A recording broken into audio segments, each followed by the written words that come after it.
The first morning I stepped off the ferry in Bohol, I was so braced for 90 days of closed doors that I had actually rehearsed how to be alone, and the one thing nobody warned me about was already waiting at my gate to prove me. Completely wrong. Before I tell you how it actually went, do me one quick favor and subscribe to the channel and leave a like.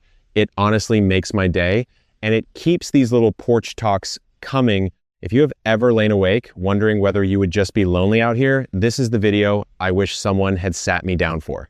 I'm Bennett. I'm 68 and I've been living in the Philippines 10 years now. Long enough that I can still feel right in my chest exactly how scared I was that first week. And I'll tell you straight up front so you can relax a little, what got me had nothing to do with the paperwork. It wasn't the heat. It wasn't the cost of living either though. I'll lay real numbers on all three before we're through. Here was the plan on day one. Back in the States, I had pictured Bohol as a postcard, something pretty I'd admire from a safe little distance and mostly keep to myself. One American, a rented concrete house on a quiet lane, a metal gate I figured I'd keep good and shut.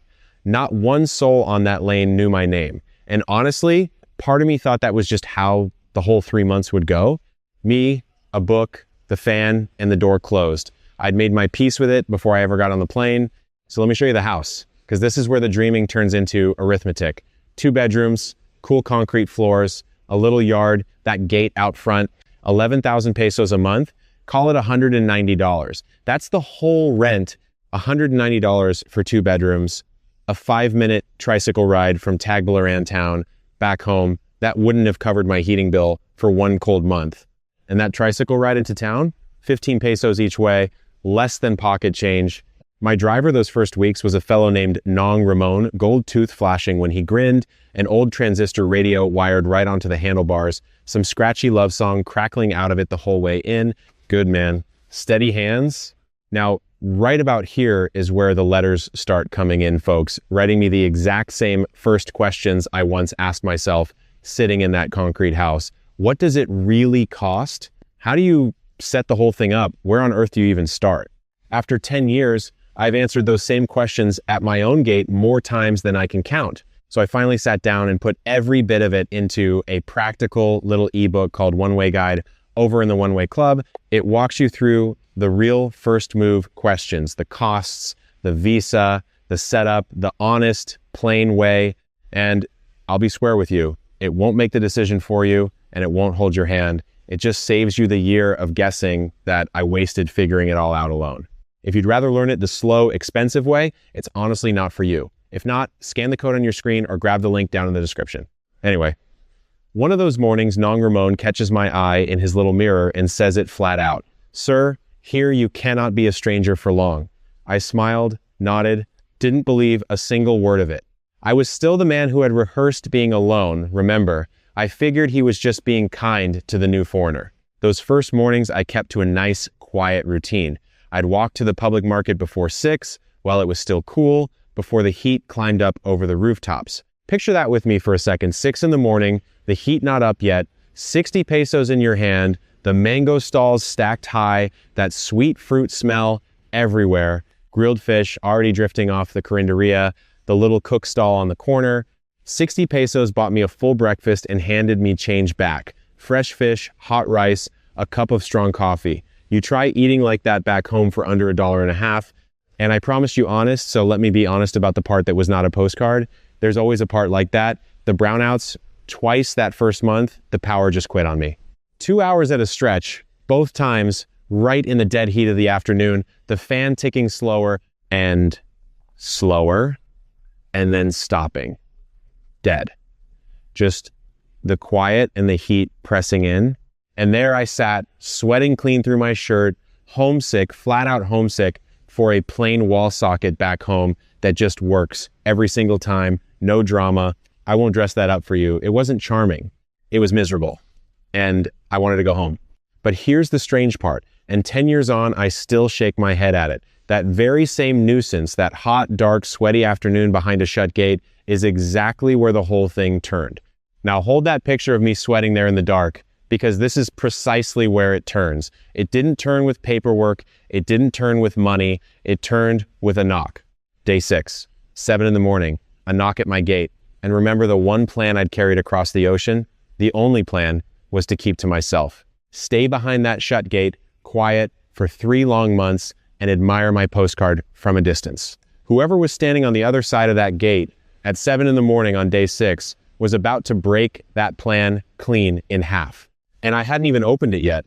So I opened it, and there she was, ailing Bebang from 2 houses down in a faded blue duster, gone soft from 100 washes, holding out a plate of grilled fish, still warm from her own fire. "So you don't eat alone," she said. Just that. Then she turned and shuffled back up the lane before I could even find the right words to thank her. I stood at my own gate holding a warm plate I never asked for. And I'll be straight with you, my first feeling wasn't gratitude. It was suspicion. The fish smelled like heaven, charred at the edges, a little salt, a squeeze of something citrus. But the whole time all I could think was, all right, what's this about? What does she want? If you're the type who assumes a free plate has a catch, I was too, and stay with me here, because that instinct is exactly the thing you'll have to put down. That morning I ate her fish, standing up in my kitchen, half expecting her to come back and ask for the plate, or a favor, or a few pesos. She didn't. I washed the plate, walked it over, set it by her door, and figured that was that. A nice one-time thing, a welcome, sweet of her, done. It was not done.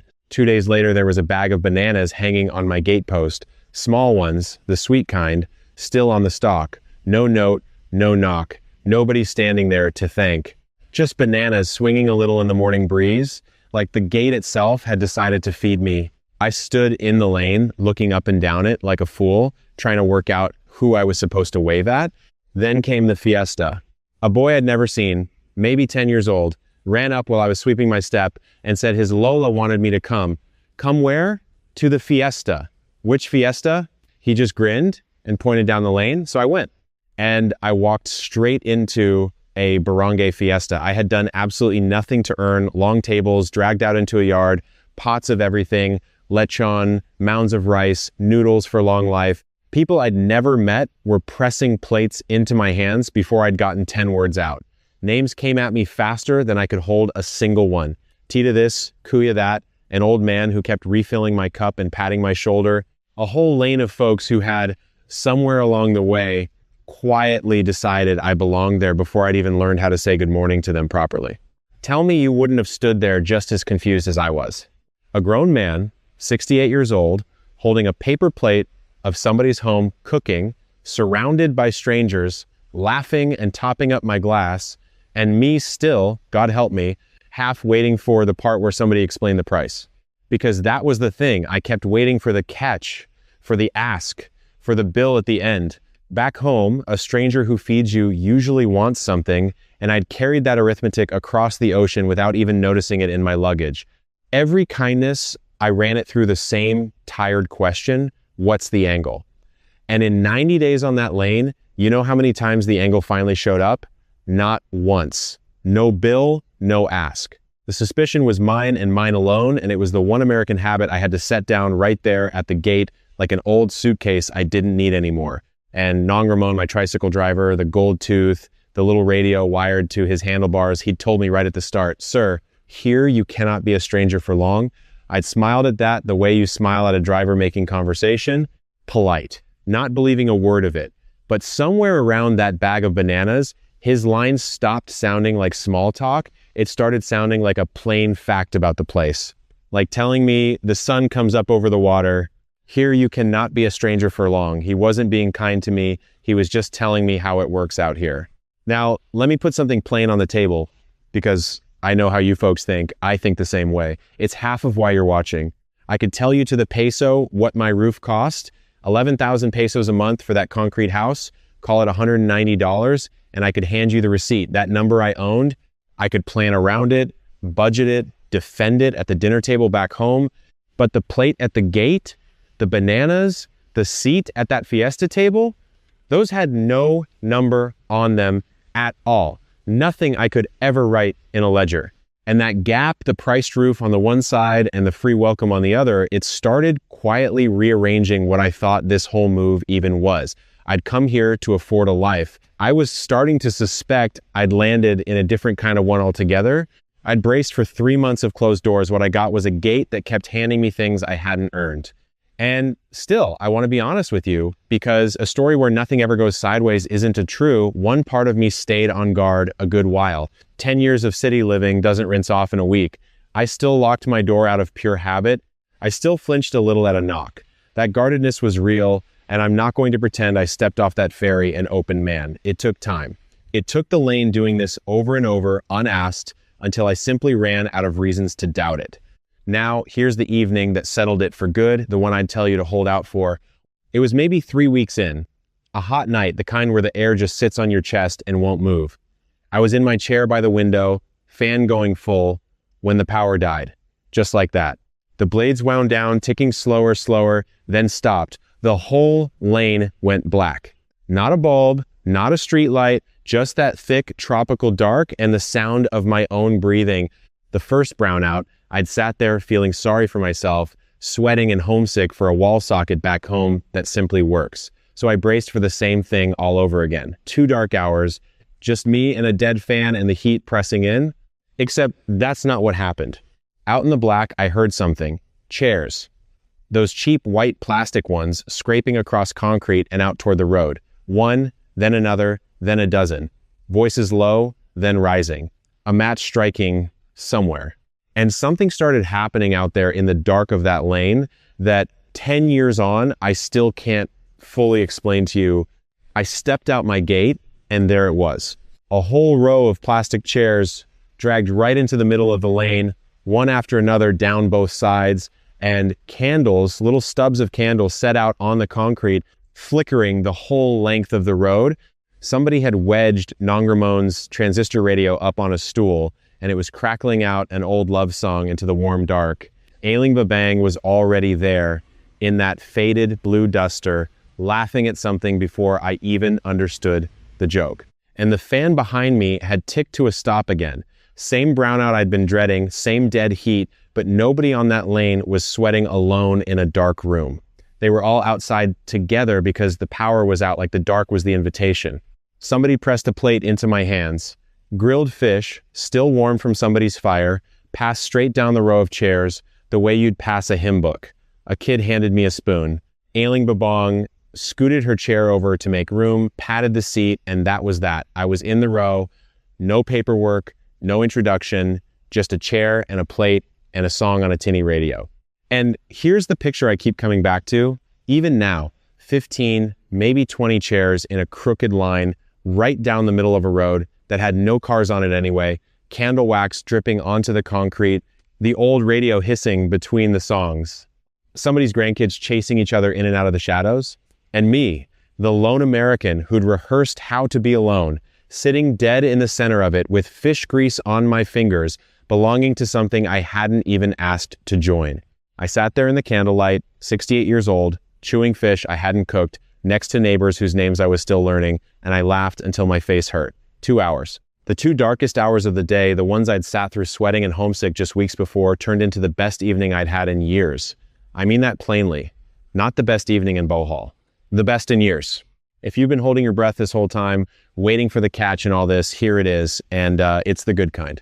Because here's the thing, nobody warned me about, not one person back in the States sat me down and told me the truth of it. They warned me about the visa, they warned me about the heat, they warned me the power would drop and I'd sweat and I'd miss a wall socket that just works. All true, all real. But not one of them warned me how fast a place like this folds a newcomer in. That's it. That's the whole secret of those 90 days. It wasn't a cost. It wasn't the climate. It wasn't a single stamp in my passport. It was that a quiet lane, 5 minutes from Tagbilaran, reached out, plate by plate, knock by knock, and simply would not let me be the stranger I'd planned to be. Remember Nong Ramon, my driver gold tooth, radio wired to the handlebars? Day one, rattling into town, he looked at me and said, "Sir, here you cannot be a stranger for long." And I smiled, I nodded, and in my head I thought, sure, friend, you don't know me. I'm good at being alone. I've had practice. I did not believe him for 1 second. That candlelit road was him being right. Every chair in it was proof. He'd told me the truth before I'd unpacked a single box, and it took a brownout and a plate of fish for me to finally hear it. Now, I promised you honesty, and I'm not going to hand you syrup. This doesn't erase every hard thing. The brownouts still come. Even now, 10 years on, the fan still ticks to a stop in the dead heat of the afternoon, and some days I still miss a wall socket that just works without a second thought. That part never got charming. I won't pretend it did, but every single time, the gift outweighed the nuisance. Every time the lights went out, something warmer came to fill the dark. I'd take that trade 100 times over. And that brings me to the money, because I know some of you have been doing sums this whole time, and you should. Let me bring it home clean. One last figure: that roof over my head, 2 bedrooms, a 5-minute tricycle ride from town ran me about $190 a month, 11,000 pesos. That's what the house cost. But the welcome at the gate, that was free. The plate of fish was free. The chair in the row was free. Ailing Babang laughing beside me in the candlelight, you couldn't buy that at any price, and nobody asked me to. $190 puts the roof over your head here. The rest, the part that actually made it home, never shows up on a bill. So do the math with me one last time, and notice the one line you can't put a price on. Count the rent, $190 for the roof. Count the tricycle, 15 pesos each way into town, less than pocket change. Count the market breakfast, 60 pesos of mango and grilled fish with change back in your hand before the heat sets in. Add it up, it's a real number, and it's smaller than the one you're paying right now to be cold and busy and far from your neighbors. And then at the bottom of that column, leave one line blank: the knock at the gate, the plate still warm from the fire, the chairs in the road. That line never shows up on a spreadsheet, and it's the one I'd tell you to count on hardest of all. Because here's what I know after 10 years. I came to Bohol with a plan to keep to myself, to admire the place from a polite distance, like a postcard, and mostly stay behind my own gate. That was the whole plan on day one, and Bohol, quietly, cheerfully, plate by plate, refused to let me keep it. Being alone turned out to be the one plan this island wouldn't allow. That, more than any peso, more than any bargain, is why I'm still sitting on this porch 10 years later, watching the same gate I braced myself behind that first morning stand, wide open now. $190 buys the roof. The welcome at the gate is free. That's the number I'd tell you to count on now. The only question left is when you start counting.